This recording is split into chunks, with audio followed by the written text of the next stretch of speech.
as Agent Coulson of S.H.I.E.L.D. You met him first in Iron Man 1 and 2. Then he was killed off in the Avengers, but brought back to life for ABC TV's Marvel's Agents of S.H.I.E.L.D. Now, Gregg has written and directed a film of his own with an all-star cast. It's called Trust Me. Basically, once you say the word Marvel, I'm scared to start talking for fear that I'll say something wrong and get killed off again. The cool thing about it, I can say this, is they put out, like the kids do now, on the Twitter, hashtag it's all connected. There isn't two Marvel universes. There's one. And what we got to do, which was really exciting, was in Captain America the Winter Soldier, it is revealed, it's been out a month or two, I can say this, spoiler alert, that S.H.I.E.L.D. is riddled with kind of proto-Nazi traitors from Hydra and rotten to the core, and S.H.I.E.L.D. is destroyed. The beginnings of that insurrection happened on our show on a Tuesday night. Character from our show leaves and goes to a ship that becomes the opening sequence and is in the opening sequence of Captain America the Winter Soldier. S.H.I.E.L.D. is destroyed, and then that carried out on the rest of our season, leading with the director of S.H.I.E.L.D., Sam Jackson, who, again, spoiler alert, quits that non-existent job and goes underground, and then shows up in the season finale of Agents of S.H.I.E.L.D., spoiler alert, and hands me my gun from the Avengers, which I get to take out some really nasty guys with, and then makes Agent Coulson, who used to be just a guy whose first name was Agent, the director of S.H.I.E.L.D.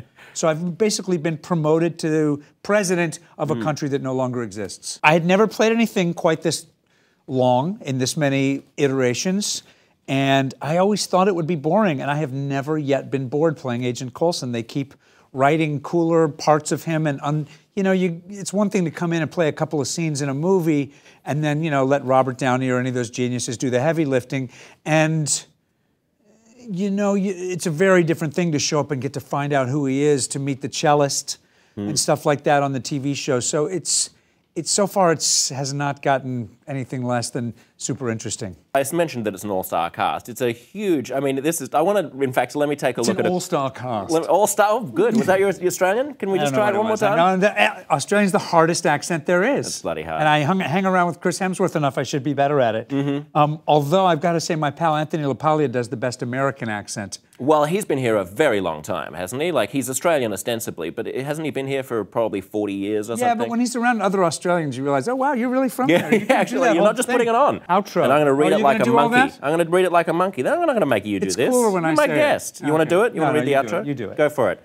Do you read it off there? Yeah, this is Clark reading the outro. This is Clark reading the outro? Sorry, you got to take it from camera one. Yeah, there you go. Hi.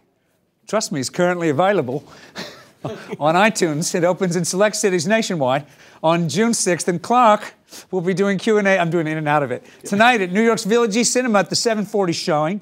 Check out Resource Well for more. How was that, mate? That was fucking great. All right. Hey! I liked that I didn't have a lot of dialogue. I thought, the character looked so cool in terms of just his overall costume and the look and the mask and